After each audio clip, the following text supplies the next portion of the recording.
Hello, everyone. Welcome back to the Hard Things Podcast. This is your host, Blaine Burgess, and it is Monday, October 7th, significantly past the Thursday I usually post these episodes, and that's for a good reason. I'm excited to continue evolving this podcast, and after the last few episodes, I feel like that was maybe less structured and maybe needed more structure. So I went from kind of having almost too much scaffolding, if you will, to having like no scaffolding, and it was cool for a minute. But I'm gonna continue to innovate, kind of push this forward. So the next 7 episodes, for those of you who haven't followed along the whole time, there's a handful of you out there that do. I had basically seasons of 7 episodes, the first 2 kind of seasons. So the first 14 were like that. And then kind of over time, I started getting away from that a little bit. But now I'm back on the 7 episode thing a little bit. So I'm not going to actually name them. This isn't season 3 or 4 or whatever I would be on. But it is going to be a group of 7 episodes for a specific reason and purpose. So I have been working on something, this creative endeavor for quite some time, basically since like late 2019, shortly before I got a job at Whoop. To give some context, I was personal training full-time, teaching CrossFit and weightlifting, and it was going decently well, but I just wasn't working. I needed a change, so I decided to get back into the corporate world, so to speak, and I ended up working for a company called Whoop, starting like January 2020, just a few months before COVID-19 pandemic hit. But late in that, October, November, December, Q4 time of 2019, I just had some realizations about myself and how I think, life worked, and I decided to kind of take those and run with it. For those of you who listen to some of the recent episodes over the summer, I did talk about the chakras and different things like that. And this is kind of along those lines, using that model, the way that, folks in India, the yogis started understanding the body and how it works. That's something that I came across and found to be attractive, not just because I thought it seemed cool, but because I actually thought like, hey, I've had some of these similar experiences, and basically trying to take these old yogic principles and merge them with, present day life as I understood it. And I have to say that doing so, I think protected me slightly from the COVID-19 outbreak. I did get COVID like once or twice. I felt pretty sick, but overall I was able to recover, and I didn't have some of the symptoms that a lot of folks did. And obviously, some people even lost their lives because of just kind of the state their body was in. They were vulnerable to the virus. So very thankful for these practices, because it wasn't necessarily a given. At that time, I was overweight and had some of the predispositions of, people that, didn't survive, but also I had one thing going in my favor, which is lots of muscle mass. That seems to be predictive of surviving COVID-19. So all of that to say that since then, I've been kind of unknowingly working on a book. And it's funny because in high school and college, I despised writing. I think I only despised writing because I thought I was bad at it. But the more that I write, the more I share it with people, the more I understand that there's all kinds of things that go into assessing writing. Sometimes it's the content of your work. Sometimes it's actually that you struggle to synthesize sentences in a way that's interesting and attractive to readers. And sometimes people just, maybe don't like you, or they do like you, so they'll tell you it's great when it's really not. It's really complicated to get feedback. So I think, I don't know, that whole thing with the feedback, really, of any creative work of art, has always, I don't know, it's like false positives and true negatives always bother me, because it's just not the truth. Like, I'm someone that I just want the truth delivered right to my front door. And a lot of times in life, you have to sift a little bit deeper, read between the lines, if you really want to figure out if you're good or bad at something. It's like, if your mom tells you you're good at something, she's looking at you with rose-colored glasses, so maybe you're not as good as you think. And vice versa. Maybe a hater is telling you it sucks, but it's actually really good. But anyway, so I have hated writing, but really recently I've just started to enjoy it. And I know I have all these studies that I've done, and there's some of what I have done has been kind of independently studied, and there's literature, like scientific literature on it, peer-reviewed, shared, cited, reproduced, really good, solid stuff. And then there's some anecdotal stuff that I've run into that really hasn't been around long, we haven't really had the time to study it. No one's really been interested in it, or whatever, for whatever reason, it's not there yet.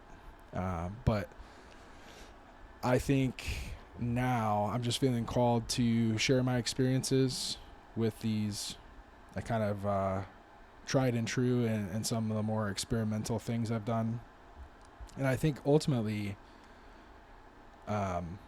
they're helpful. They're hopefully not dangerous.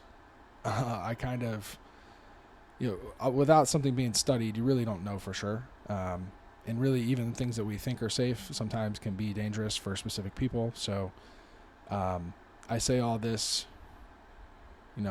definitely take this with a grain of salt, because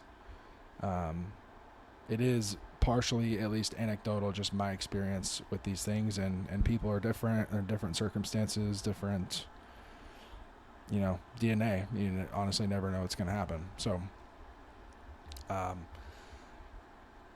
kind of created this diagram that I have with me here, and what it is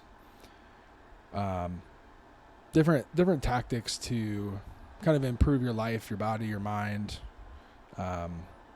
everything. Just operating better as a human, executive function. And there's a matrix that I have that basically has two sides to it. Is it expensive, and is it safe? And everything that I've done, obviously falls in one of those quadrants of like expensive and dangerous, expensive, not dangerous, not expensive and dangerous, not expensive and not dangerous. And there are certain things like sleep, or in this case, like grounding, like walking on the grass. In general, like pretty low danger, unless there's like a snake or some kind of, animal lurking in the grass. Generally pretty safe. And sleep, unless you accidentally throw up and choke on your vomit. I guess there's like inherent danger in everything, is what I'm trying to say. But some of this stuff really is like unstudied, and so as I get through everything in the coming weeks, I'll definitely talk about potential dangers, but dangers that I obviously accepted and decided to move on from. And I will give a quick example. So I think this is an interesting one that I've been thinking a lot about, just in the context of doing things really without knowing sometimes.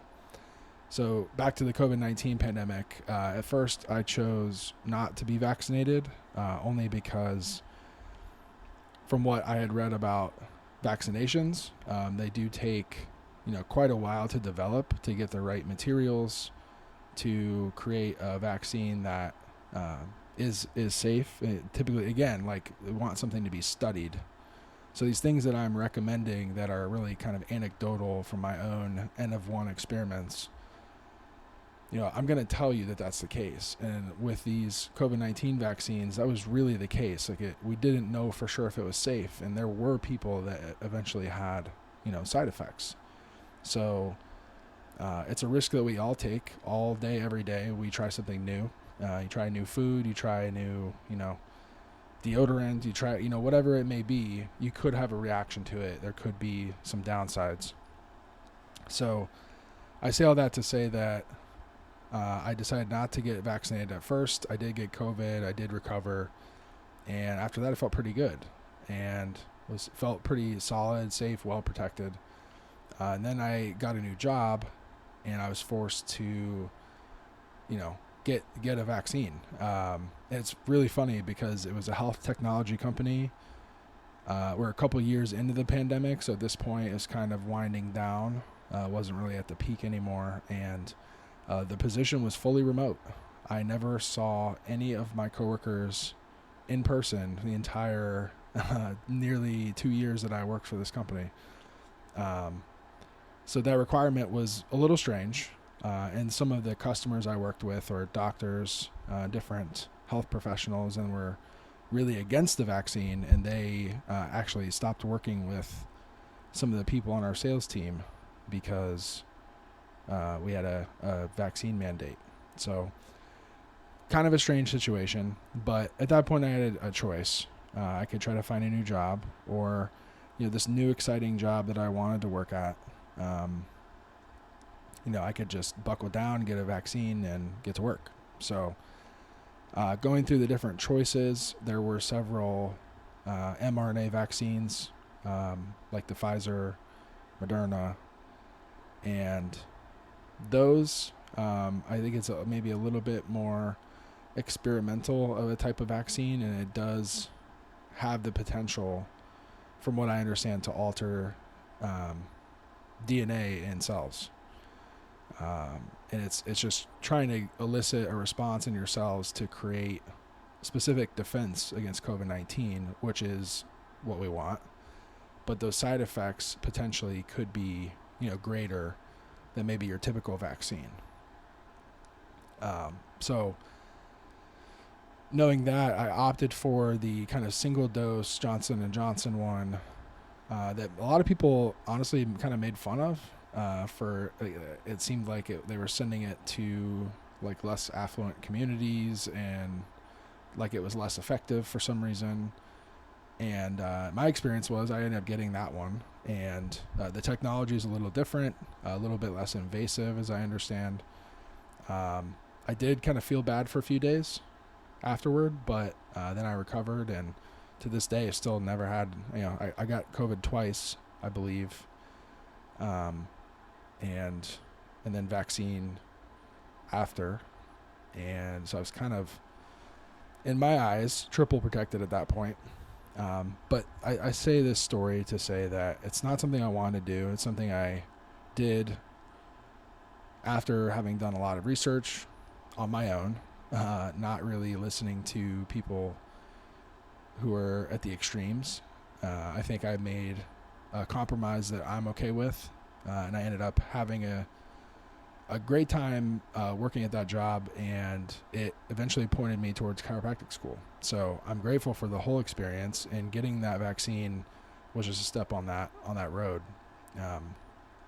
So that's kind of the lens with which I approach a lot of these things, just to give you an idea of I really do this with everything, every supplement, every recovery modality, every, workout that I try to do. I'm really trying to figure out what's going to be the most effective thing I can do.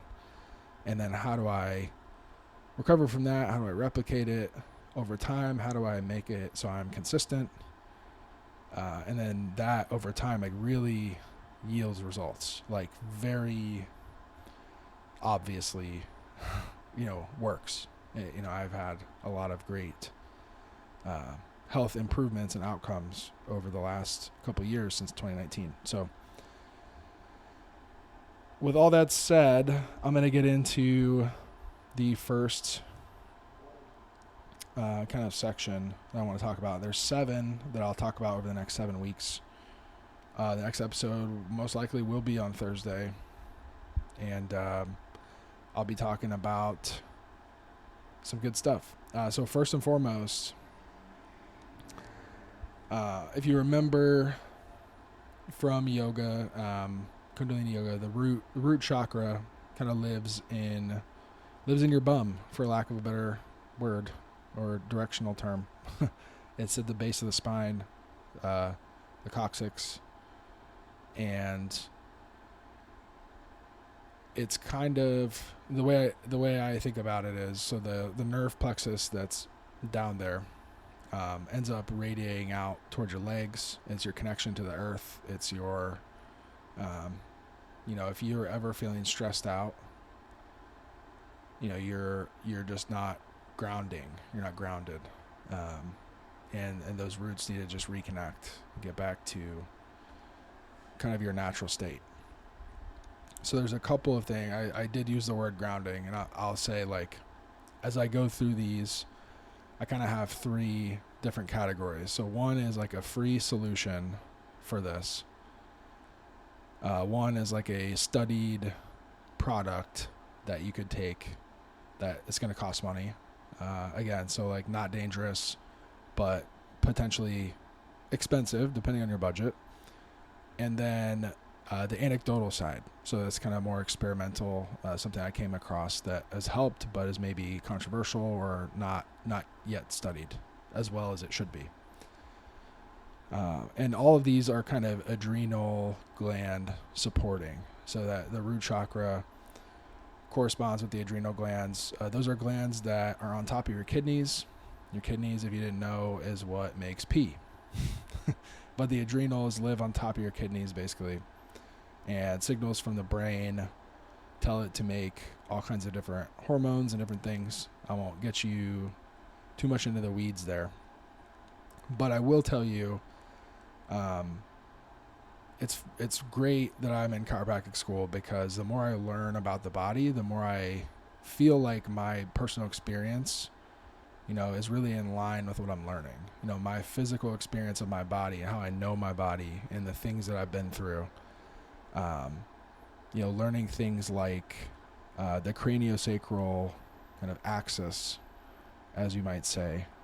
It's your brain and the connection to your sacrum, to your gut, is a really, really powerful thing. And people talk a lot about the vagus nerve. That's really the vagus nerve lives. It starts in your brain. It's a cranial nerve, and it reaches all the way down to your gut, like the depth of your, abdomen. And if you know anything about the nervous system, you have your sympathetic and your parasympathetic nervous system. Sympathetic is, fight or flight, your adrenaline, if you're stressed, you're running on this a lot. You wake up and you just get into it. And I lived like that for a very long time, and for a lot of varying different reasons. I pushed myself for a very long time as hard as I could, and I also, wasn't really taking care of my body. So kind of the whole point of me going through all of this is to point out and show how, you can take care of yourself, you can push yourself, but pushing yourself from a place of being centered and having good health and being able to recover and like be balanced is just way more sustainable, and you're going to be able to perform better. There should be better outcomes that come with that. So this parasympathetic nervous system is much slower. It's much more directed at specific areas, whereas like your sympathetic, when you freak out, it's really, strong, and it's body wide. It's really meant to keep you alive. If you're stressed, if you come across a bear in the woods, you're supposed to freak out. You're supposed to survive. And it's supposed to last just a few minutes to get you out of danger, and then you can relax again. The problem is that a lot of people these days do not relax ever afterwards. You just keep running on that. And because the parasympathetic is kind of hard to activate, that nervous system dysregulation will just keep happening. So this book that I want to write is really about that, like that challenge, like just knowing that the sympathetic just easily takes over the parasympathetic, and our world is kind of increasingly set up for achievement and achievement through the sympathetic nervous system. I think sets a lot of people up to fail, and some of the options that we have for parasympathetic activation are not maybe marketed well or necessarily profitable for anyone. So sharing this knowledge, once you get it, there's not too much of an incentive other than if this is just what you want to do.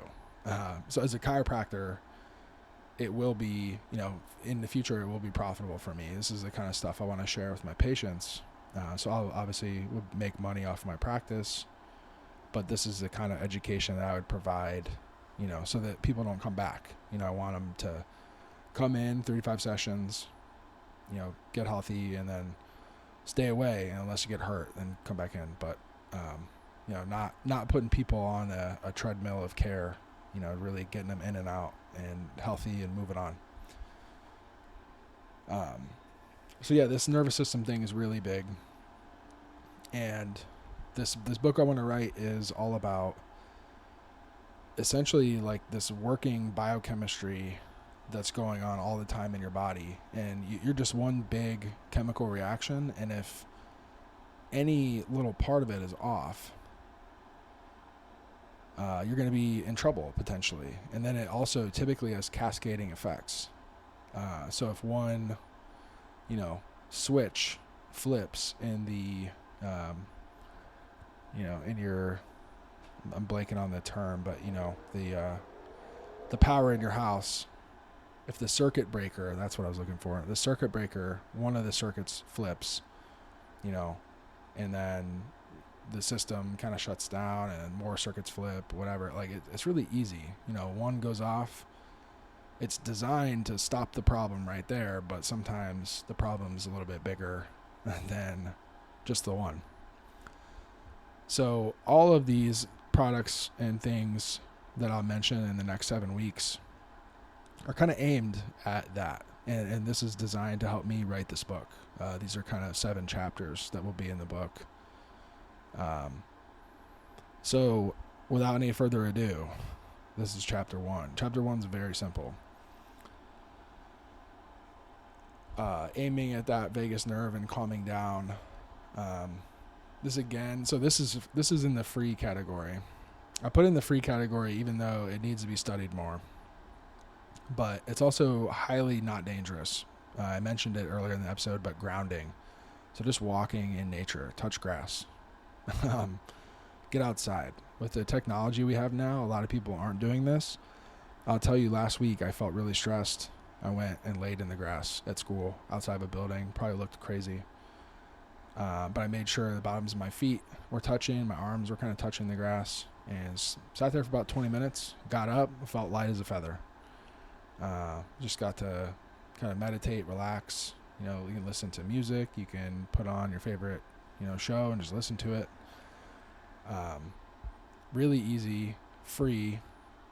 I won't get too much into the mechanism of it because I still don't think it's like as understood as it could be, like I said, but essentially the earth gives off, free ions. Your body is too at all times. We all have these atoms roaming around, chemical reactions going on, and everything's relatively stable. Your body's stable. It doesn't like fall apart, but the interaction between your body and the earth can help essentially rebalance some of those equations. You are at all times kind of struggling to maintain a pH in your body, and these ions that you can absorb from the earth can help calm your body down by allowing your body to chill. your body's going to work. If you're further from homeostasis in your body, which is the point that your body wants to be at, it's kind of like the center, the balance point. The further you are from that, the more stressed your body's going to feel to try and get yourself back to that midline. So something as simple as just walking in the grass in nature. It doesn't have to be in nature. It could be right outside your apartment or your house, in your front yard even, and just standing there with your shoes off. You could be on a phone call. You could be doing anything. You could be holding a baby. You can do like whatever you want. If you're holding a baby, maybe the baby might feel the effects too. So it's something that has really worked for me. I don't know if the actual, bouncing pH through electrons in the feet thing is actually the real reason. Maybe it's just calming and I can relax. Who knows for sure. But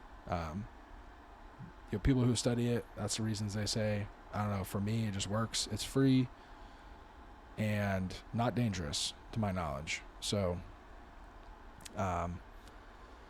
something easy to try. And like you literally have no excuse not to try it because it's just go outside. So super easy and might sound a little too good to be true, but I've really enjoyed it. To get on to the second thing, so the company that I worked for that required the vaccine was a supplement company that I worked for. If you look at my LinkedIn, you'll see it plain as day. I won't really mention them right now. But probably the best thing that happened was I started taking their products for free because they gave us a monthly allowance. And this monthly allowance allowed me to get their multivitamin. The multivitamin was originally developed for bariatric surgery patients, so people who were overweight, had their stomach size reduced surgically, and then needed vitamins and minerals. So this multivitamin was really packed out with good stuff. Specific forms that are in there, especially like methylated B12 and different things, are pretty solid. And the blend was unique. I looked around all the different competitors, and it really seemed to be the best one out there. And I started taking it in 2021, and I've been taking it consistently ever since. And I do feel that it makes a huge difference in just my energy level. Like when I take it, I'm currently off of caffeine in the form of like espresso, which is where I used to get the majority of my caffeine. So highly reduced level of caffeine, and I still feel a lot of energy because I believe in part to this multivitamin that I take every day. When I don't take it, if I go on a trip and I forget to bring that bottle of multivitamins, I do tend to feel a difference. And I won't get into all the ingredients or anything, like bore you with that, but I'll say like a lot of these vitamins and minerals are really lacking in our food supply. And especially if you're like me, just kind of eat decently carnivore, and then when it's not carnivore, you eat kind of trash. I'm not getting a whole lot of vitamins and minerals from my food. So this multivitamin really kind of saves me. And I think eventually I'm going to put it up on my website, infinite-strength.com, just so people can go get it there if they want to. Just my recommendation. And really, any multivitamin is probably going to be better than no multivitamin. But there are ones that are better than others. And in my opinion, this one that I'll promote in the future is the best, has been the best for me. And last but not least, we're about 30 minutes and I got to take off. I have some stuff to do for school. But I wanted to talk about kratom really quickly. So I actually saw an article in newspaper about kratom here, the Dallas Morning News, and just talking about how there's starting to be some synthetic versions popping up that may not be safe, and people don't even know if the regular organic version is safe, because essentially what it does is it acts on the opioid receptors in your brain. What kratom is an alkaloid It's a member of the coffee family, as I understand it, but it's not caffeine. There's another substance called metrogenine, and it's an alkaloid. And like I was saying with the body, the pH, your body, when you're stressed out, can become acidic. And these alkaloids can help, again, like you ingest this, substances get into different cells in the body, and they can help balance the pH, I think, and help you feel a sense of calm. And they act on those opioid receptors and basically just help you chill out. You don't really get high, but there's a pain relief effect. So I actually take it when I go to the sauna. I'll take it when I go to work out, kind of as a pre-workout or intro workout. And it's also kind of a hunger suppressant. So if you're maybe feeling hungry, it could be for reasons related to the acidity in your body or stress. Those hunger hormones are acting up, and you don't actually need to eat food or more food or trash food. You're just maybe having some other effects. You can drink that and, basically stave off cravings, make it to your next meal. And again, this is my experience on the spectrum of expensive and dangerous. Again, kratom is relatively unstudied, so I'm not going to say it's dangerous because I've been taking it for years and I'm fine, and my health has improved, if anything. But I will say, it needs to be studied, and this isn't a sign to just jump in and start taking it. But I do have a brand that I love, a very consistent brand, again, to avoid any of those impure products or synthetic products. This is really important to me. But that's for a future day. I might sell that on my website in the future. It's a little bit tricky because it is illegal in some states, because that's how much we don't understand it. When you don't understand something, it's easy to be afraid of it. But it is something that I've taken. It helps me calm down, helps me work out, helps me not overeat. All good things when you're trying to regulate the chemistry inside your body. So those are the three things, again, related to the adrenals, the root chakra.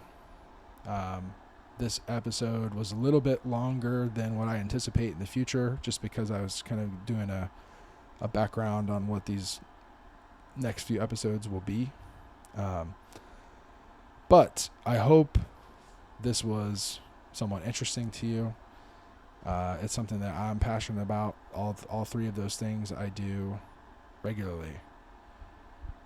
The multivitamin, the earthing, grounding, and the kratom. So,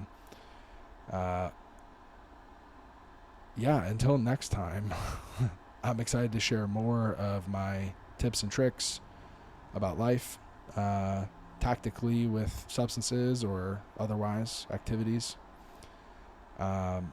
But I will leave you with this. We'll end the root chakra on that note. And until later this week, I'll see you later.